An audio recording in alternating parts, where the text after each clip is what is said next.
50,427. Not the attendance at Celtic Park yesterday, the amount of times we've seen a comment asking Jack to get a haircut. Welcome to the State of Scottish Football. I'm Colin Watt and I'm delighted to be joined by Struan Garvey and the aforementioned Jack Donnelly. Lads, how's it going?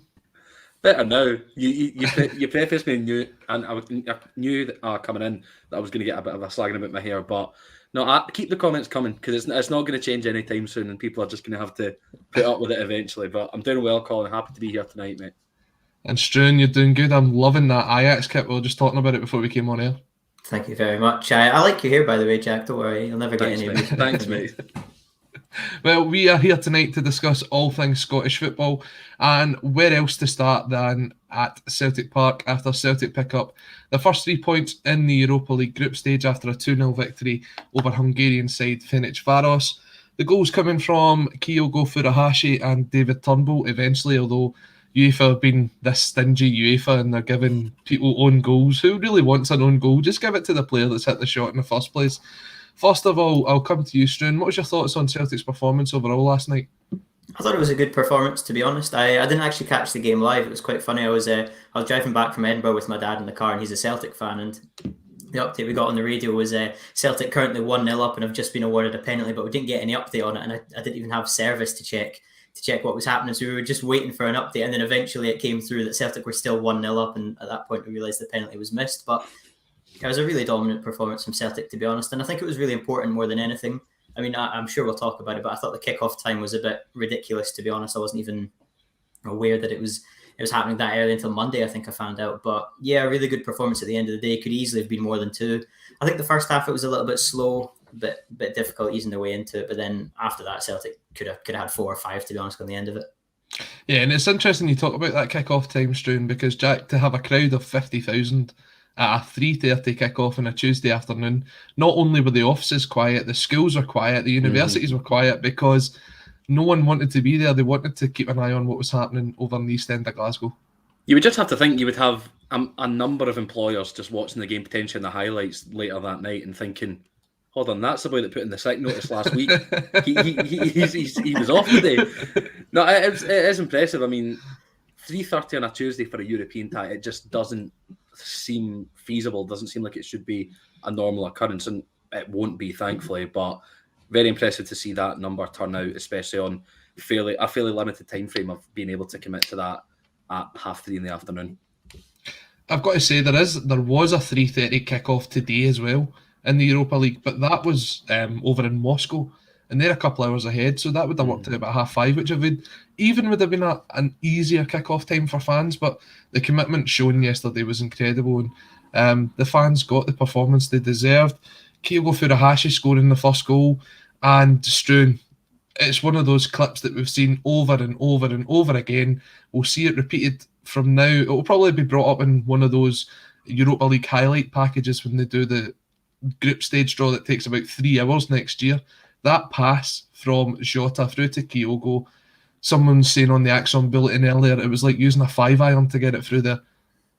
It was just gorgeous, to be honest. I think Jota is a fantastic player. I think you're like bang on as well with the draw. I swear they take about 4 hours even just to get to the actual pass, and it's ridiculous. But yeah, I've been really impressed with Jota coming in, to be honest. I thought at first he was one of those players who I thought was possibly a bit of flair and the end product wasn't quite there, but he's just been absolutely fantastic as well. And I think it's going to be interesting to see how he sort of goes across the wings, because what was interesting about this game is Abada started as well, didn't he, on the right-hand side? Yes. Yeah, it was basically Postecoglou's front 3 that he signed, and I thought, just looking at it on paper, when you think about who Celtic have lost, like so Christie and Edouard, to have these 3 now, I think is fantastic. And I think Jota may be the best signing so far. I know it's quite early to say, but I think he's done really well. I know it's only a loan, but I see that is one of the deals that Celtic should be making permanent, because I think he's absolutely fantastic. He's one of those players who, even as a neutral, you just enjoy watching playing football. He just makes the game look easy at times, and his composure on the ball is excellent. And I think he's going to be one of these players who, in certain games when Celtic need it, he's going to come up with a big goal. We already seen it against Aberdeen in the 2-1 earlier on. I think he's going to be a bit of a big game player. He's definitely shown what he can do in Scotland, and now he's shown it in Europe. Jack, do you think he'd be able to do it on a wet Tuesday night at Somerset Park? Many players have tried, Colin, and the majority have succeeded. No, it was everything just seemed to click for Jota yesterday afternoon. I think he did absolutely everything except get a goal, and he could have. There were a couple of opportunities for him to end up getting on the score sheet, but it just wasn't his day in the end. But even the ball across to Turnbull for the second goal, I mean, it was a really nice first touch to take it away from the defender, and then a well picked out pass, and then it eventually hits the back of the net from Turnbull under the pressure and under the second time of asking. But this is an opportunity for Celtic to really kind of swindle Benfica out of potentially a lot more money, because I think is the agreed fee, the future fee, around £7-8 million next I think summer. it's about £6.5 million, yeah. Even less, there you go. And I mean, based on the way he's playing, you would peg him for a bit of a pricier fee at this point. So I think this could be an absolutely fantastic bit of business from Celtic to get this deal over the line on a permanent basis in the summer. And you would imagine he's going to continue the same level of consistency that he's shown so far in Scotland and now Europe as well. You'd like to think so, and I think Celtic could make that move very similar to what Jack Henry's Belgian team did earlier in the season. Pick him up for whatever the agreed fee is and then move him on if they need to. But I'm sure Celtic fans would be delighted to see a talent like Jota stay at the club for a number of seasons. As you said, eventually the ball went in the back of the net from David Turnbull, and the game was fairly comfortable for Celtic in the second half. When you look at it, and I know the stats don't tell you everything, but the expected goals for Celtic yesterday was 3.76, and of that, in the second half alone, it was 3.25. So it shows that Celtic started the game slow, but in the second half, you're starting to see this kind of free-flowing, fast-moving football that Ange has promised the fans, Struan. And I think it's the first time in a number of weeks that Celtic fans have actually got to see that. It's been a case of grinding out a victory at Pittodrie, grinding out the victory at Fir Park. But yesterday there was a bit of flair coming into the performance as well. Yeah, definitely, and it was just a joy to watch, to be honest. Some of the passing, and that's what Postecoglou's basically been saying, excuse me, the entire time since he's come to Celtic, is this is how he wants his players to play. And I think he's made the point a few times, and I think it came out as well recently, that it's quite hard to keep up that intensity over several games, given how intense they can be. And as you say, Celtic have had to grind out a few results at Aberdeen. I think it was the 84th minute in the end that Jota scored that one, and then holding on from there onwards. And there have been some comfortable games, but I mean, away games have spoken for themselves so far for Celtic. They've not been comfortable at all, to say the least. But now I think it's starting to show. We've seen this a few times when managers come into clubs that they want to play a certain way, and it can take time to get the right players in. And I think that's something that Postecoglou has been really unfortunate with, is his injuries have been, well, not his injuries, the injuries to the squad have been, horrendous. Celtic's depth is just not great at the moment, and it's hard to play the way he wants to when he doesn't have the players. I think back to when Pep Guardiola took over at Man City. In his first year, it was okay, but it wasn't quite what he wanted. The goalkeeper wasn't playing the right way. His fullbacks were Zabaleta and Kolarov, and instantly in the summer he replaced them. He brought in who he wanted, and instantly you saw the football. And I think we're seeing that with Postecoglou now, that the players who he's brought in started coming back into the team. I think once Taylor and Juranovic come back in as well at fullback, I think that'll be a massive help. Somebody like Julian coming in at the back. I think Celtic can definitely go up a level, and we saw at the weekend almost a taster. It might only have been the second half, as you said, where it properly came through and shown, but I think Celtic look a really good team at times, and I think that's what Postecoglou wants. And although Ange ball, I know that's definitely a controversial point to mention that, but if this is Ange ball, what we saw on yesterday afternoon, I think it's definitely something that'll keep Celtic fans happy. Someone who is against the word Ange ball is Kevin Graham. And he comes in to say his boss sent him an email saying he had to be in a meeting from 3:30 to 5 o'clock yesterday. He knew what his answer was going to be. I think that would be the case for many people that were at the game yesterday or were watching along. Now, one of the interesting points that comes out of yesterday's game for me is the performance of Callum McGregor, and how important the fact that he is playing at the top of his game will be for Scotland going forward, especially ahead of this clash against Moldova. Now, you look at it, and across many of the outlets yesterday, Jack, Callum was given the man of the match, despite the fact that the penalty that Struan and his dad never got the chance to see, that's the one he missed. And it just shows that it wasn't something that got on top of him. It wasn't something that weighed him down. He was a warhorse in the middle of the field for Celtic, and his sort of interaction and his involvement is what leads to Celtic's second goal. So it's just one of those things. It's like he manages to put it to the back of his head, thinks of the team ahead of himself, and then puts in a performance like that. Again, when we're looking at the next international fixture for Scotland, especially when we're going to be without Lyndon Dykes, someone like Callum McGregor stepping up to the plate is going to be so important. Massively important, Colin. You've hit the nail on the head with the Dykes point for Scotland as well, because what we've seen over the last little while with Scotland is how much work Dykes put in off the ball. I feel like you can't really appreciate what Dykes actually does until you see him in person, and I've been lucky enough to see him at the last 2 home games against Moldova and Israel, of course, and he just runs himself into the ground, and that's why kind of when he first started getting into the team, Clark had to sacrifice him at 70 minutes, 75 minutes into every game because he was just absolutely gassed at that point. He was completely flat out done because of how much he'd run, and not having that presence is going to be a bit of a concern ahead of Moldova, but we know that Callum McGregor can carry that same presence and that same workhorse attitude, albeit from slightly deeper in the park. But realistically, that's where you would want it most, especially if this is where we want to build from the middle of the park and potentially cut through the lines from midfield into attack. You're wanting a busybody like Callum McGregor in that role to be able to harry oppositions coming forward, block attacks, and start some, get the team on the counter as quickly as possible. And I was going to touch on the point ahead of the second goal. I mean, I think it's really, really good pressing from Celtic overall. I mean, Giakoumakis is putting pressure on the Ferencvaros defender and forcing him into a bit of a slack pass, and then McGregor's right on the other defender just to make him turn over possession, gets the ball into Jota, ball across the turnbuckle, there's the goal. So really, really good for him, especially being kind of in that more advanced position where we've seen him have success, especially kind of from goal scoring range. You think he had a shot that could well find the back of the net if he'd been a bit more clinical early in the first half. Of course, we remember his goal against Croatia in the Euros in the summer, and he's a player that, even though he did miss that penalty, he's never going to let it get him down because he does have that captain's attitude. And I think it's something that a lot of Celtic fans might have been concerned about coming into the new season. Losing Brown, there weren't really any natural leaders, you would say. Of course, that kind of did fall to Callum McGregor, and I feel like he's just kicked on from receiving the armband and he's not really looked back. I think this is probably the best of Callum McGregor we've seen in a long, long time.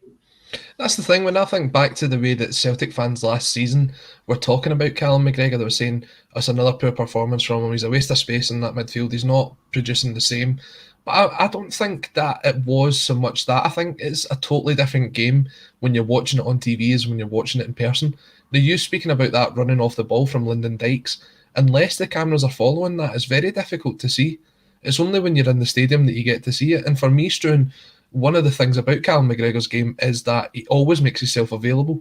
It's always, when you think back to that famous Barcelona midfield of Xavi and Iniesta, they were all about the pass and move. And I'm not comparing Callum McGregor to either of them, but he does have that mentality of, right, I've made my pass, I'm going to make myself available for the next ball so that I can get on the end of it. Yeah, I'm a big fan of Callum McGregor, to be honest. I think he's fantastic, and he's one of these players who you don't always see. He doesn't always get the assists and he doesn't get the goals, but if you were to just follow him for 90 minutes, you can see how much, as you say, he moves off the ball. He's always making himself available. He does so much running around. I think he's just fantastic. And this season, he's sort of taken on that holding midfield role by himself with Turnbull and Rogic, who a lot of people would have considered to be number 10s coming into this. And I think obviously there's a lot of responsibility on McGregor. The defence for Celtic as well hasn't been up to the standards, but I think he's been fantastic. And as Jack alluded to there, coming into the season, there wasn't that obvious candidate to replace Scott Brown. But I think Callum McGregor's taken the armband fantastically. And I think that can take certain players up a level. When you get that armband, you've got the responsibility, and I think he's just excelled with it, to be honest. And for the national team, I mean, in that midfield, we always talk about the likes of John McGinn, Billy Gilmour. Can we get Scott McTominay into the midfield? All these names, but I think we're at a point now where Callum McGregor is undroppable in that Scotland team. We might not be the first name on the team sheet, but he's got to be within the first 3 or 4 of them on, because he's just vital. And I think, you don't know what you've got until it's gone. Against the Faroe Islands, we didn't know what we had in Callum McGregor until he was gone. The midfield was just not there. And I think, as you say, the way he always makes himself available for a pass, he's just always making himself an option.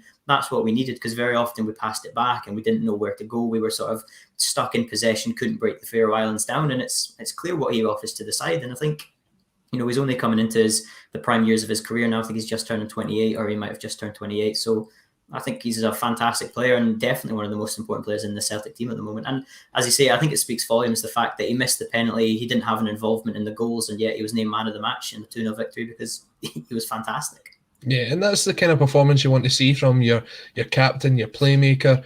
just being in and around everything that's going on. And it's a great move from Celtic to tie him down on a new 5-year deal a couple of weeks ago. Kevin Graham coming in for another point. Just when we were on the point of Billy Gilmour there, panel's thoughts on Gilmour being dropped by Norwich. Jack, I'll come to you first. Well, I'm always going to have a Billy Gilmour bias because Billy Gilmour's from Ayrshire and I'm from Ayrshire, so I'm just going to want to see him succeed at every given opportunity. But I was very interested by Daniel Farke's comments about the situation, saying that Norwich City aren't there in the Premier League to be used as a way for bigger clubs to develop players, that you're not going to just give them that. Why sign him on loan in the first place then? I know, that's what I couldn't wrap my head around, because you sign a player on loan, you've seen that he can perform at this level in the Premier League. You saw what he could do against the likes of Liverpool in that FA Cup game, Everton the week following before the pandemic hit.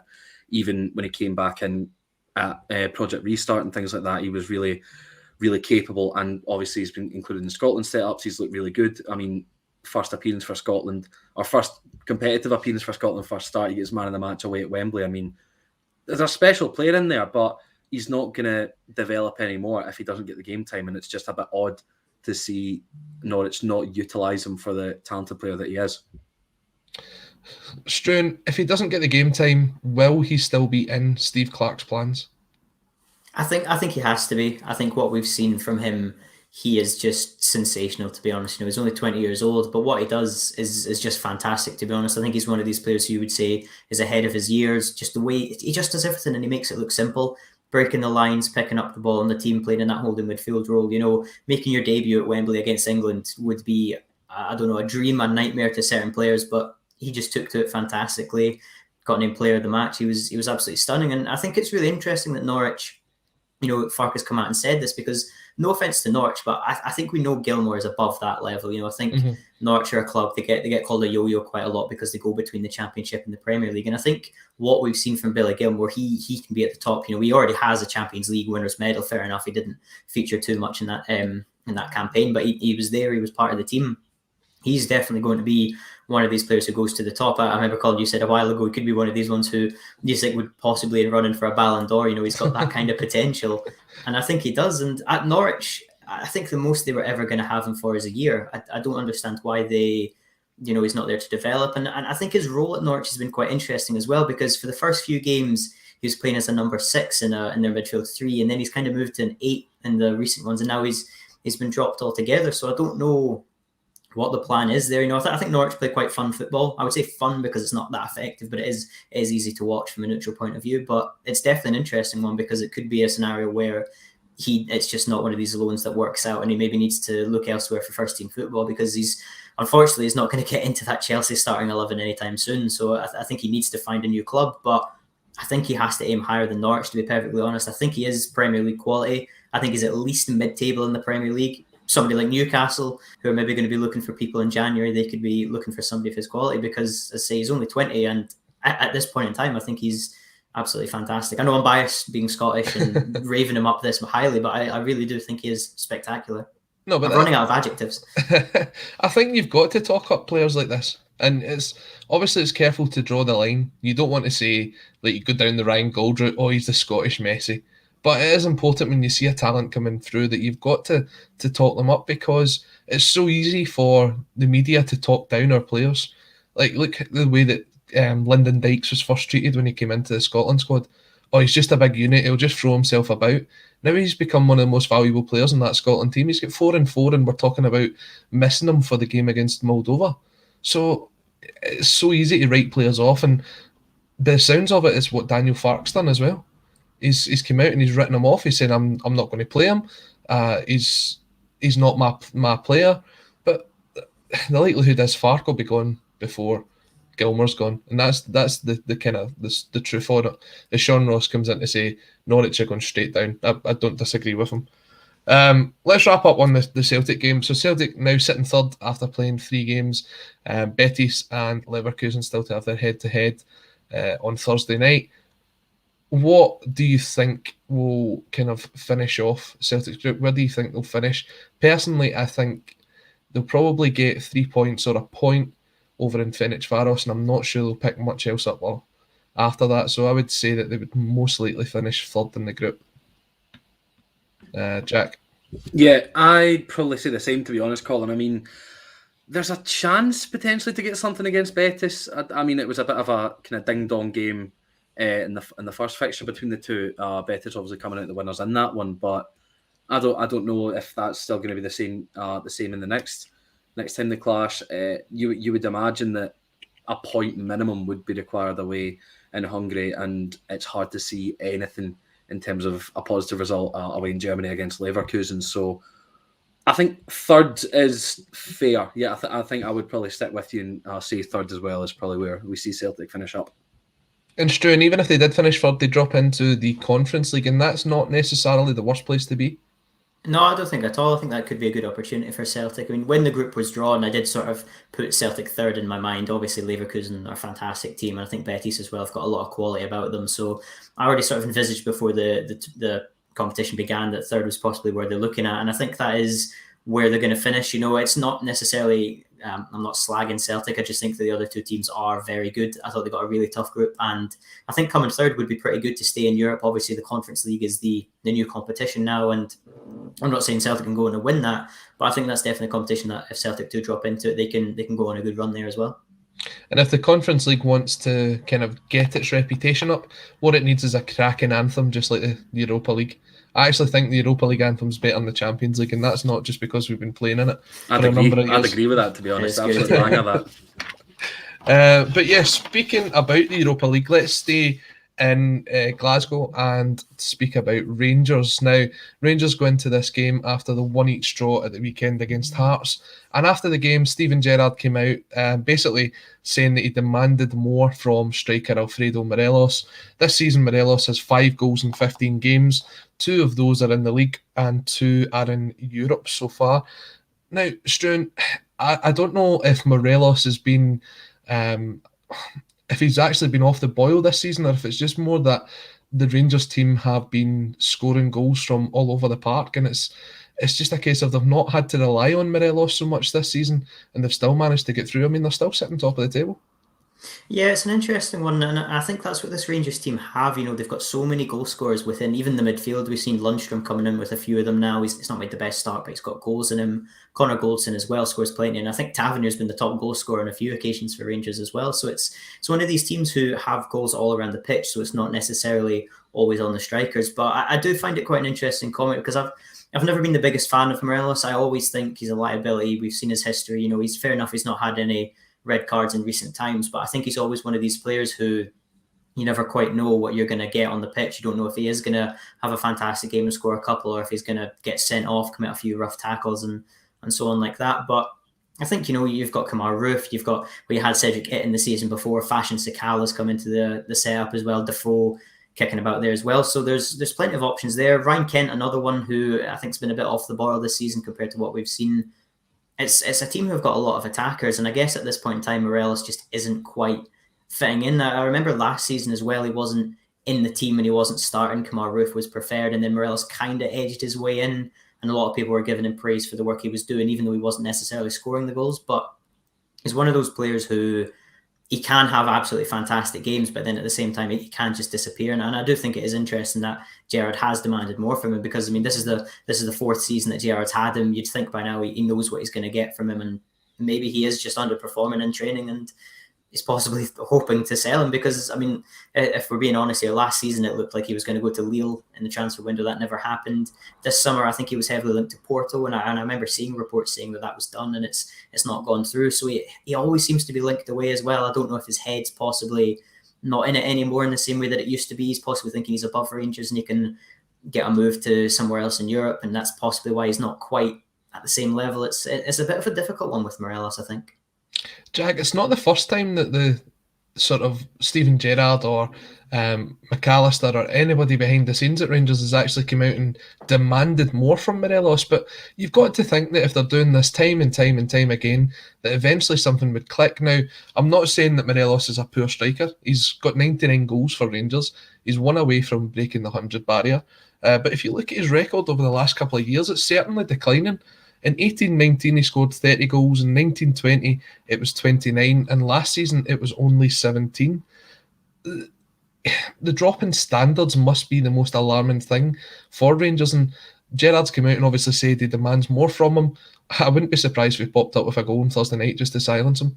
No, I know that would be typical Alfredo Morelos, wouldn't it? As soon as he's got his critics, he's just going to come out and silence them. But I suppose there is still concerns to be had. The fact that there kind of has been a steady decline in his numbers every season, but I suppose there is a bit more competition for him up front. I mean, Struan mentioned like Kemar Roof as well. He was kind of in and about the goals a lot more, and the goals realistically can come from anywhere.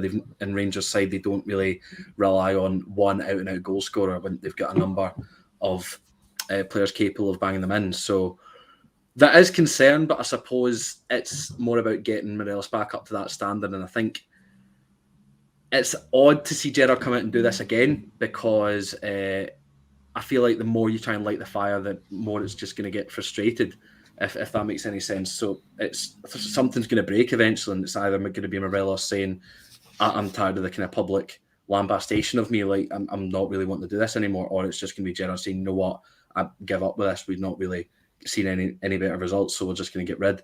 And I don't really think it's going to end up anywhere positive for Gerrard, Morelos or Rangers if he does continue to kind of go publicly and try and get a reaction from him on the pitch. I think it needs to be dealt with in a bit more of a behind closed doors manner, potentially. When you look at it, I was mentioning his goal record there. Now, 30 goals is his best return. That's the 18-19 season. As Kevin Graham comes in here to say, Morelos is a decent player, but you have to question why no moves have ever materialised. His European record in 18-19 should have got him a move. Now, in that season, I believe that was the season that he scored 14 goals in 18 games in Europe, which is, okay, a lot of them were in qualifiers, but it's still a fantastic return. But here's a question that I put out to you, and it's not a quiz, so you can get it wrong. Don't worry about it. Who was the last Rangers striker to score 20 league goals in a season in the top flight? I was just about to say there was a one lower down. Anyone in the comment section can have a go at this as well. The last Rangers striker to score 20 goals in the top flight of Scottish football. I think it's got to be a while ago. I was thinking off the top of my head somebody like Jelic or Naismith, but I feel like it's going to be before that, I think. I don't know. I mean, Kenny Miller, I shout maybe, Chris, but I don't know. Just chucking any names out realistically, because not a quiz, so you can kind of just get away with multiple answers. Pick one of those two, Jack. Pick one of the two. I'll go Kenny Miller. I'll take Chris Boyd. Kenny Miller is the answer. He scored 21 goals in 18 games back in 2010-11 and then was sold in January. So he'd scored 21 goals by January before he was sold. That's the last time that a Rangers striker has scored 20 goals in the top flight of the league. Now, you're looking at Morelos, and yes, he's only got 12 last season and 12 the season before, 18 the season before that, but he's been the main man that Rangers have relied upon. And when you look at the other options that's out there, Kemar Roof, Fashion Sakala, and don't forget Jermaine Defoe still kicking about as well. To me, if you lose someone like Morelos out of that team, then I don't think you've got the replacement handmade right away to come in and say he's going to be the guy that even gets that 15 goals. Yeah, it's a difficult one for sure. I suppose you look around Morelos and Fashion Sakala. I think there was a lot of hype around him coming in, and I'm not necessarily certain he's delivered so much so far. Roof, there's goals in him, but I don't know if he's the same kind of character that Morelos is. I don't know if he offers as much as Morelos does, and Defoe is waning in his time as a footballer at this point. I don't even know whether he's still technically playing games. I can't remember exactly his last appearance. He's made one appearance this season. I did look it up. He's made one appearance this season. I mean, he's a top quality striker, but he can't hold on to him forever. So, yeah, they kind of need to fix the situation quickly if they are to kick on and start getting goals from a more regular source. Struan, when you look at it, I mean, so far this season, we've got Kemar Roof, who has 6 goals in 11 games, 3 of those being in the league. Fashion Sakala, 1 goal in 7 games, that coming in the league as well. And Jermaine Defoe doesn't have a goal this season. Now, we did speak about goals coming from all over the park, but at the end of the day, when you're looking for someone to put the ball in the back of the net, you kind of hope it's your striker.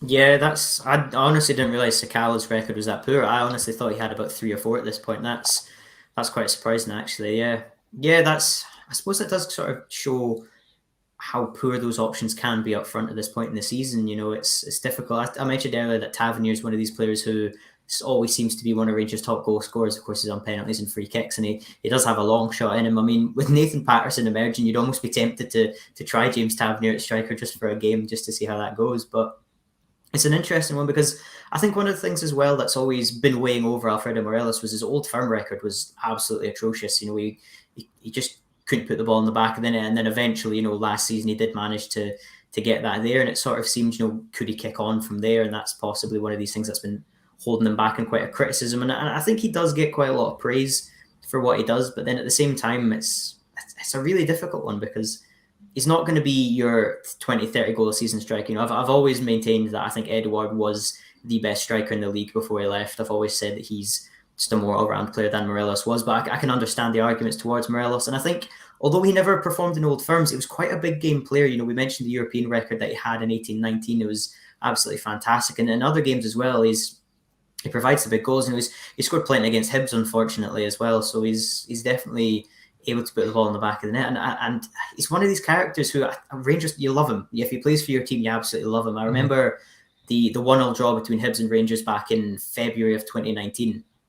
Daniel Candea scored a really good goal, and Morelos instantly is looking over at the East Stand, and he's shushing the fans, and the fans are all angry and saying, why is he not celebrating? And then when Hibs go and equalise, so many fans are pointing and shouting at Morelos, and it's like, he's one of these characters who gets fans going. And if he's playing for your team, you love a character like that. You love someone who's going to stir up the fans, and how much passion, because say what you will about Morelos, he's a very passionate player, and I like that in a striker. I think that's really good to have. So I don't really know exactly where I'm going with this point, but I think he is a good player on his day. But at the same time, I think he is one of these ones who you could see sold for Rangers if they could get good money for him. His fee that people quote for him seems to change monthly, almost what he's worth. And if Rangers do choose to cash in, they will need to bring in a striker who actually can put the ball in the back of the net. Because as you just said there, although they have options, none of them are really doing it at the moment. No, and obviously the other option that they did have was Cedric Itten, but he's out on loan this season. It's interesting you speak about the value, because we're talking about Porto coming in and making a bid, and it was talk around somewhere between, I think it was 14 and 19 million euros or whatever the bid was from Porto in the summer.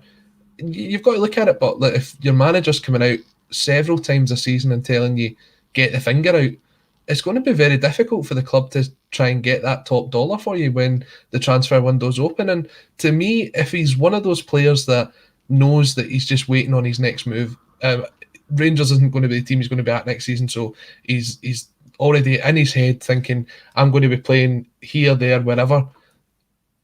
The negotiations is going to become very difficult for Rangers, because they might want X, the other team might want to pay Y, and then you've got Morelos, who might be forcing the move by putting in performances like he has so far this season, Jack. Yeah, I mean, I suppose it kind of all does fall to Morelos. That kind of power's in his hands. I mean, if he knows that he's wanting to be away, he can't exactly just turn up and act like he doesn't want to play. Surely, if he wants to leave, he needs to prove himself and make sure that other clubs are wanting him, realistically. Because if he's just going to put in a number of performances like he did, like he has been this season, Porto aren't going to be looking at him. They're going to be looking further afield. They're going to be looking at other options to bring in. The same could be said for any club. So he does just need to kind of, if that is the plan for him to leave, really help himself and help Rangers at the same time by kind of getting back to the level that we've seen him at in the last couple of seasons, especially maybe 2 or 3 seasons ago now, where he was scoring 30 goals. He needs to be back at that level, because that'll not only increase his chance of getting a move, it'll increase Rangers' chances of being able to accept an offer, because the offer will then increase, and that's just how form works and things like that. So, yeah, as much as he might want to leave, he can't just throw his toys at the pram a la Carlos Tevez. It needs to be able to kick on and prove why he deserves to get a move away at all. Now we're going to take a look ahead to tomorrow night's clash against Brøndby, where Rangers will be looking to get off the mark, having sitting currently with 0 points after 2 games. But one point I do want to make before we move on, Struan, and you mentioned it earlier, so I'd be interested to get your take on it. We spoke about his decline in the number of goals, but that coincides with what would be said as the decline in his ill discipline.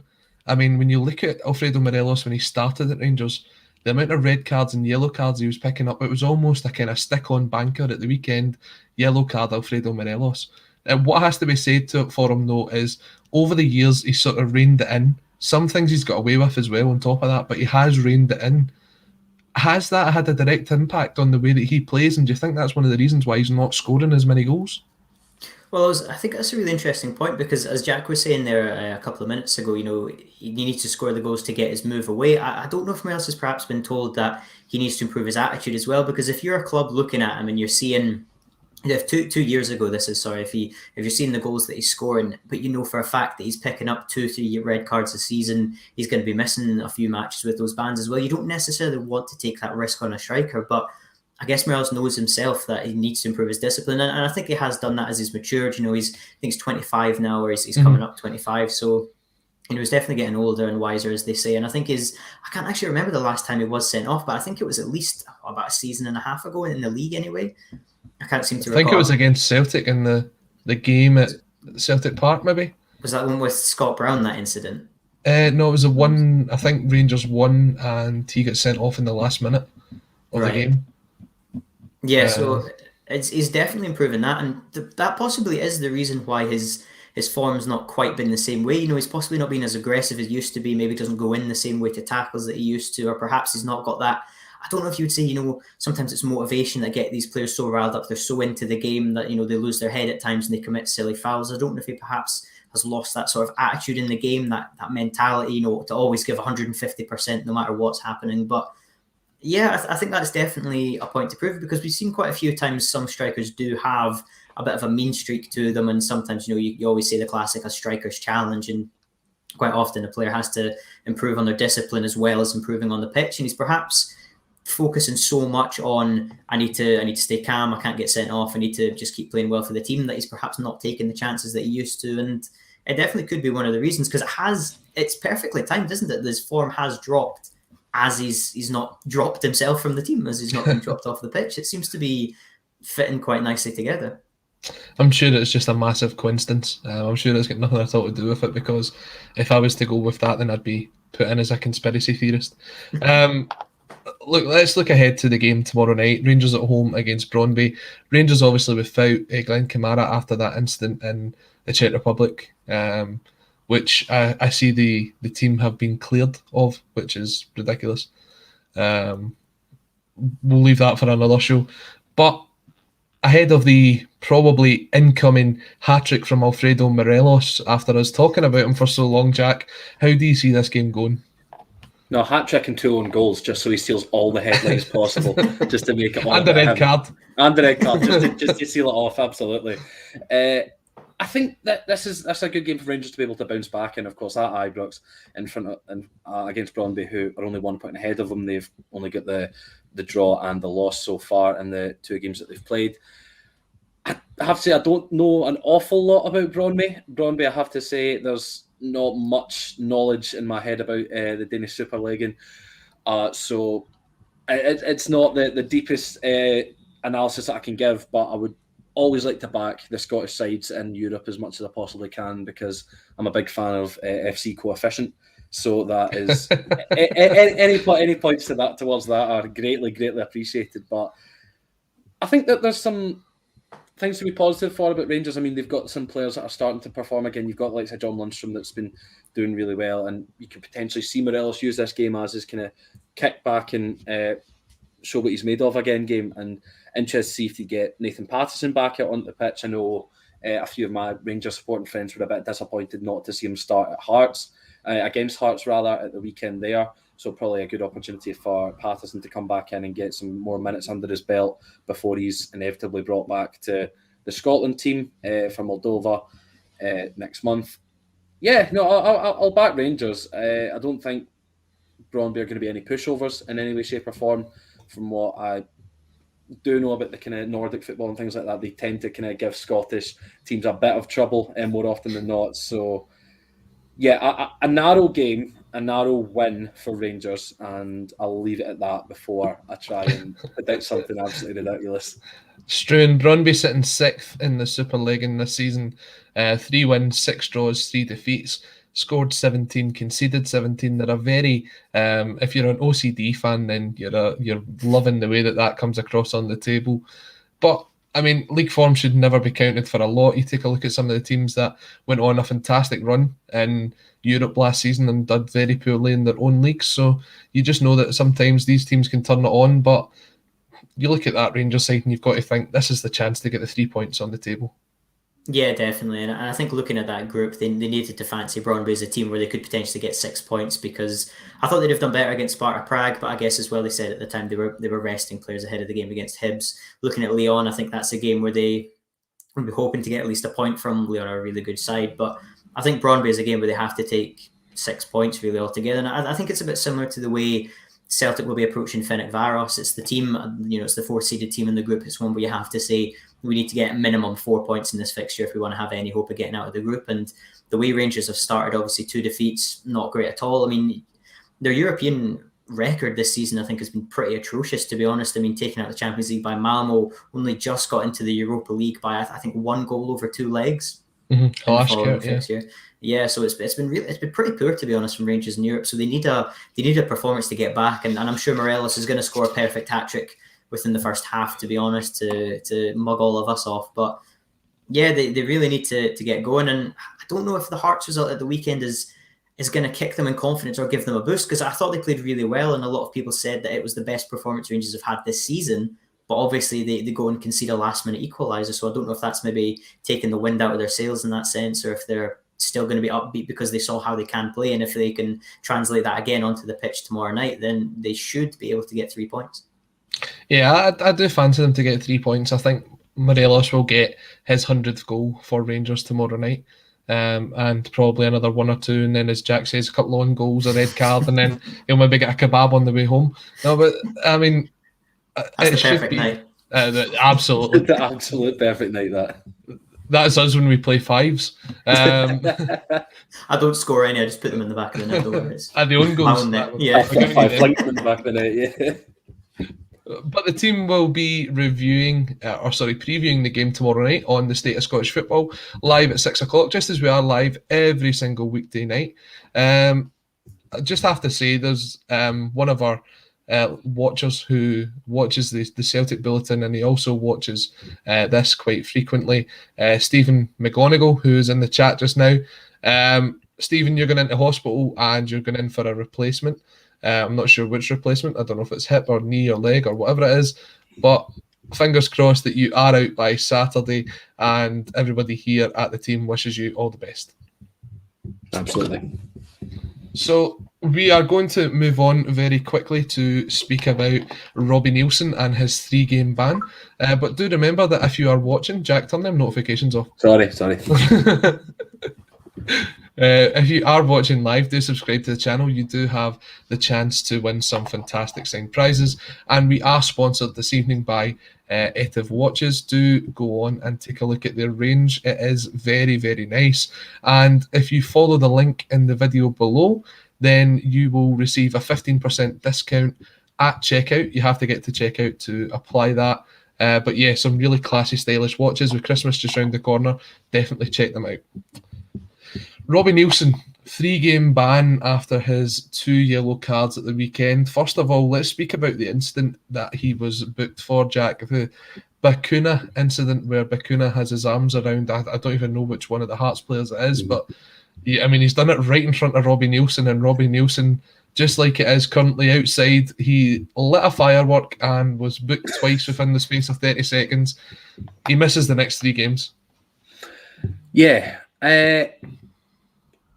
I mean, I'm not certain the reaction warranted that heavy a punishment, especially getting booked kind of twice within the 30 seconds. Obviously, we didn't really hear what he would have said to the referee that could have potentially caused that second booking. But yeah, a bit of an odd one. I think if I'm right in saying he got it's a 1-game ban, but then he's got an outstanding 2-game ban that he's serving at the same time. Yeah. So it all kind of groups together, so it looks like he's been banned for 3 games off the one incident, but I think it's 2 separate instances that he's just going to serve at the same time just to get them out the road. But I don't know. He's done very well this season, of course, Neilson, leading the team, and they're still unbeaten in the league at the moment, Hearts. And just intrigued to see how they get on without Neilson on the touchline for the next 3 games and whether they are going to be up to the same standard. I mean, obviously Neilson's going to be the one leading training and setting the team up before going into the game, but for those 90 minutes, he's going to have to just sit back with his fingers crossed, really. So interested to see how it all plays out. Sitting next to Ange Budge looking for financial advice, I'm sure. The games he does miss is Dundee at home, St Johnstone away, and Aberdeen away. Now, if you're looking at it from a Hearts point of view, from the way that they've started this season, especially knowing that they've got to play Aberdeen, they'll be looking for 9 points out of 9 out of those. But it is 2 very difficult away grounds to go to, and sometimes when you're not involved in obviously they've got the phones and they can connect on the bench and things like that, but it's just not the same not having your manager on the touchline, Struan, and I do feel that there might be a point where this will be one of the 3 games that Hearts start to lose. Yeah, I think it's a massive loss, to be honest. I know you'll be communicating and you'll still be taking them at training and that, but it's just not the same to not have him in the dugout. I think he's actually really unlucky, to be honest, to get the 2 yellows for the game. I think Bacuna has the Hearts player by the throat, and you can see Robbie Neilson's gesturing like that, saying, he's got him by the throat. And I think if that was McAleer was getting handled like that, I'd be furious as well. And I don't even think, obviously I couldn't hear what Neilson was saying, but it didn't seem like too much of an unjust reaction, to be honest. I thought, fair enough, his player's in a pretty bad situation there. But yeah, back to your point there, I think it is going to be a massive just hindrance for Hearts. They've started the season fantastically. They've now played Celtic, Rangers, Hibs, and haven't lost against any of them. Aberdeen as well, the top 4 from last season coming up. And they've been so good this season now that they've set the standard, as you say, where coming up to those games, you expect 9 points. They're expecting that now. It's not, hopefully we can maybe get the wins there, possibly looking at 7. They're going for 9, and I think quite rightly so. I think what's interesting as well about Aberdeen, though, is it's one of these teams, and I know it's 10 games unbeaten now on Stephen Glass, but you keep thinking, surely one of these games are going to turn it around. Surely this time they turn it. Surely this is the occasion where they change it. And I think that's possibly something that Hearts have to worry about, is that in case they do have that big bounce. And I guess you also have to look into the future as well, talking about whether Stephen Glass will even be in charge. We've seen managerial bounces happen quite a lot. If Aberdeen do replace their manager, somebody new comes in, they could be a totally different outfit who, without Robbie Neilson at the side, it's a difficult one. And I know, as you say, with, speaking on the phone, there was a scenes of Ronald Koeman against the Barcelona Atletico Madrid match a couple of weeks ago, where he was in the stands and there were clips of him on the phone, and he was right on the phone after Barcelona conceded. But it's not quite the same, is it? If you want to make that tactical switch, if you want to bring somebody off the bench, quite often you see a manager speaking to a player, speaking into their ear, saying, you're going to go here, he's going to do this, blah, blah, blah. Or even we see the notes occasionally get passed to the players that they run on and pass it around and say what's going to happen. And just not having that presence on the bench, I think, could be a massive blow for Hearts. And you look at it, Hearts have had a good start to the season. They've played 9 games, won 5, drawn 4. And you look at what the keys to their success have been, and I think it's the experienced heads that they've got in the squad. You look at guys like Craig Gordon, who, and I'm not having any of this revisionism, by the way, the guys went on and had a good career at Hearts. It's not to say that Celtic should have kept him at any point, right? You can have a good performance at one team and be rank rotten at another. That's just the way that Craig Gordon's career was sort of petering out at Celtic. But guys like Liam Boyce with 6 goals this season, and the sort of surprise package for a lot of people would be Cameron Devlin coming in, the Aussie, and especially his performance at Ibrox the other day. He just looked as if he's one of those players that is loving being playing in that maroon jersey, Jack. I think Devlin's been fantastic coming in, but I suppose we do need to highlight the fact that he's got an excellent midfield partner alongside him, and Benny Beningame. He's been absolutely outstanding since coming up from Everton in the summer. The pair of them have just formed this really, really important and effective duo in the middle of the park, and you can hardly get anything past the pair of them. It's very, very well worked. I think that's been the kind of key to Neilson's success, as well as relying on the older heads, the likes of Gordon, the wing backs. You've got the likes of Michael Smith, who made his 150th appearance at Ibrox, and he's been really, really good this season. Stephen Kingsley as well, kind of playing in the left of that back three. Scored fairly recently, getting a free kick goal against Motherwell in that 2-0 win at Tynecastle. There's just a lot of positive players in that squad that have been established, but the recruitment's been excellent as well. Of course, you've got the likes of Barry Mackay, Ben Woodburn coming in as well, who have done really well. Alex Cochrane up on loan from Brighton as well. A number of really, really good additions to that squad, and you would have to say they're good in depth as well. I mean, the likes of Taylor Moore being able to deputise for John Souttar over the last couple of weeks while he was out injured. Again, that just unfortunately seems to be the story of Souttar's career, that he's just always one match away from another injury for a few. So kind of good to have a fairly suitable replacement in the likes of Moore there to cover if Souttar or Halkett or someone else does go down injured. So it's just, I suppose, whether we see the players execute their game plan the exact same if Neilson's not there. I mean, as Struan was saying, you can have someone up in the stands on the phone to the assistant manager, and whichever one it will be, they'll be kind of directing the players, but just it's lacking a presence, I suppose, that brings positivity and brings that kind of reaction from players, as having your manager right along the sideline with you. And obviously he's going to back you to the hilt. We saw that at Ibrox. That's the reason that Neilson's not going to be on the sidelines for the next 3 games, is because he backed his player to the hilt, and the players are going to respond well to that. And hopefully they still perform to the same standard as they would when Neilson would be on the sideline. But it's just a bit of a waiting game to see what happens, I suppose. Struan, Jack's made a number of good points there, and one of them that I want to kind of focus on a bit more is the squad depth that Hearts have got this season. Because when I look at it, and I'm going to compare it to Aberdeen always had that sort of player or two that could come off the bench, especially when they were coming up against Celtic or Rangers, and he's the person that could come on and turn the game. Now when you look at it this season, Aberdeen's not got that, and their first 11 aren't good enough either. Whereas you take a complete kind of 180 and look at the Hearts team, who last season kind of, although they walked away with the championship, at times they were struggling against teams. They've recruited well, and now they're comfortably looking at a top 6 finish this year. But how far could they actually go? It's difficult to say, to be honest. You know, you keep saying, well, I keep saying the phrase, surely Hearts can't win the title. Surely they won't win the title. And as the weeks go on and they stay undefeated and they're pulling out, last minute equalisers against Rangers, that doubt starts to creep into your mind and thinking, yeah, maybe they could. I mean, I know Joel Sked on the terrace said a few weeks ago that Hearts could do it, and they are still going. I don't think they can win the title. I think purely on the fact Rangers are too good. I think outside of the Old Firm, Hearts have the best squad.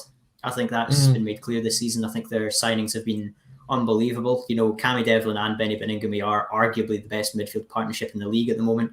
They've been fantastic, like of Harry Cochrane as well, as Jack mentioned, coming from Brighton. They've been fantastic. I think the only area where they lack is another striker in case Liam Boyce gets injured, but Boyce himself is having a fantastic season as well. Top goal scorer, joint with Martin Boyle, I believe, on 6 at the moment. So it's all going well, and provided they can stay, injury free, this team, I think they've got to be in there with a shout of reaching that top. We've spoken about Celtic getting into gear under Postecoglou. It's still unsure whether they will hit the heights that we believe they can. If Hearts can just keep playing the way they are, they could easily sneak a second or a third place. I think they've got a fantastic goalkeeper in Gordon. The defence is fantastic. The midfield, as we mentioned there, between Benny Beningame and Cammy Devlin has been working wonders. Obviously, Liam Boyce up front. The likes of Ben Woodburn, who's come from Liverpool and is a Welsh international, isn't even starting for this team. I think shows how well they've been playing. Josh Ginnelly's starting well, and even Stephen Kingsley's been banging in the free kicks as well. So it's a really good team all rounded, and you feel Robbie Neilson's been excellent in what he's doing as well. It's really tough because I'm bigging them up at the moment, and I'm sure they're going to lose 2 in a row or something like that and completely fall away. But at the start of the season, we were talking, can they hit the top 6? Is that what they're going to do? And then after a few games, we were saying, could they push Europe? And now we're at this point where we're saying, can they push the title? And I think that just shows how well they've started this season. They've played the biggest teams, the best teams in the league, and they've come away without a defeat. It's hard to know. And as you say, these are 3 games coming up where they could get 9 points. It's happy times at the moment if you're a Hearts fan. That must have hurt you so much to say that, Struan. I think you're banned. Fists were gripped underneath the table. That'll be you banned from your local Hibs supporters club. No, but I'm not biased. You're right though. I mean, you look at it and you're thinking, Hearts, it's just like, when does this run end? You look at the next 3 games, could they get 9 out of 9? Absolutely.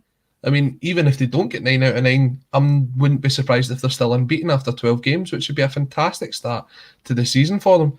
Now, we look at Robbie Neilson now. Robbie Neilson was on the ropes, and it's fair to say that because he was last season at the point where Hearts fans were actually protesting outside the stadium to get rid of him.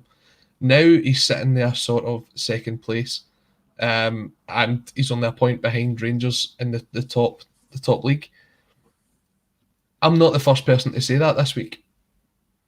Dave Cormack says that exact same thing on his Sports Sound interview. And he is using this as an example as to why to give Stephen Glass more time at Aberdeen, Jack. Can you compare the two situations? I'm not necessarily sure you can. I mean, you think when Neilson was most under pressure last season and he was receiving the most kind of abuse and the most flack for his performances, it was that Brora Rangers game, wasn't it? It was a 2-1 loss in the Cup, and that was, I suppose, more of an isolated incident rather than a stretch of games. Aberdeen, of course, winless since August, so that doesn't paint Mr. Glass in any nicer of a picture, to be honest. I think Dave Cormack, he's definitely made his name known. He's definitely got people talking about him in the last couple of days. I have to give him a little bit of credit for at least kind of being willing enough to go on Sports Sound and have that conversation when his club is in such a tumultuous period at the moment and things are just not going right for them at all. But some of the stuff he was coming away with just didn't really do well to convey that the situation was under control in any way, shape or form. I think, what was one comment he made? I think he said, no one else cares about Aberdeen Football Club or something like that. And you had to be said, what about those few thousand who retain their season tickets every year that are putting money into the club every week to go and watch their team? What about the staff that are employed by the club, the players that are employed by the club? Surely you would think they at least have a slight interest in how Aberdeen are doing. And of course, the fans who can't go to games, the fans who watch Red TV, everything like that. And I mean, people like Glenn Schroeder, Grant Campbell, like the fans, and Dave Smith as well. Like, these guys will all have a lot to say about Aberdeen. And I think some of the comments were just, I think, bordering on delusion for a lot of what he was saying. And I don't think I'm the only one that's saying that. I think the one, of course, that hit my heart a bit too much was his comments on the Scottish Championship. Apparently, Stephen Glass and his role with Atlanta United's reserve team, he was playing in a more competitive environment than the Scottish Championship. Now, Colin, I said to you before we started broadcasting over an hour ago that the Scottish Championship is many, many, many different things, but one thing it certainly is competitive. You cannot shake that. It is completely competitive. You saw that Dunfermline actually getting a point against Kilmarnock in the 95th minute with Aaron Connery at the weekend. So that's bottom against, I mean, the two kind of league favourites at the start actually being competitive when you didn't think they were going to be considering Dunfermline's situation. So, yeah, Cormac's definitely given a lot of people some stuff to talk about in the days following that interview the other night. I mean, you look at it, Struan, if results don't go Aberdeen's way at the weekend, they could be in that relegation playoff place, and the pressure on Glass is just going to continue to build and build until it gets too much and it smashes. There's a Glass pun. There it is. I was waiting for it. Perfect. Who did Aberdeen have at the weekend again? Let me check. Oh, it's Hibs. Hibs. Yeah. That was the lead-in for you to give. Yeah, no, I was suddenly thinking there. I was like, who is it? I swear we've got him coming up soon as this. That's poor for me, but you're definitely not getting into that Hibs supporters club after this. Definitely not. I'll never get allowed back in anyway. Yeah, it's probably going to be the time Aberdeen get the first victory, isn't it? But as you say, if you look back to the summer and the players who Aberdeen brought in to be talking about a potential relegation scrap, I think is just ridiculous. This team should be competing at the top for what they did, the way they started the season as well. You know, maybe if I've got my conspiracy theory hat on, Cormac's maybe trying to get the pressure away from Glass and actually everybody talking about himself and rather the situation that Aberdeen are in. But yeah, it's not good viewings at the moment if you're an Aberdeen fan. It definitely isn't, and we see it day in and day out on our State of Scottish Football WhatsApp chat with the long-suffering Aberdeen fans, and I'm sure Struan will be hoping that continues into the weekend and long into next week. Or I'll be leaving the chat if it... Who wants to be that team to end Aberdeen's run? Hopefully not Hibs, Struan says. Well, thank you very much to everyone who has joined us this evening on the State of Scottish Football. It's been a pleasure to be here. Strange Love the Doctor just coming in to say, sorry, but Aberdeen are going to beat Hibs this weekend and they will be hungrier. Well, sorry, Struan, but that's it. That's it confirmed. No, thank you to everyone who has watched. If you are watching along, leave us a thumbs up, leave us a comment under the video. That really helps us as we're continuing to grow the channel. As you saw, Axon won many awards at the FCAs, and we've set ourselves a goal just to be nominated next year. So anything we can do from you guys to help us out would be massive. Once again, thanks to Struan, thanks to Jack, and thanks to everyone who's joined us on the State of Scottish Football. The team will be back tomorrow night at 6 o'clock, just ahead of Rangers' tie against Brøndby. Until then, take care.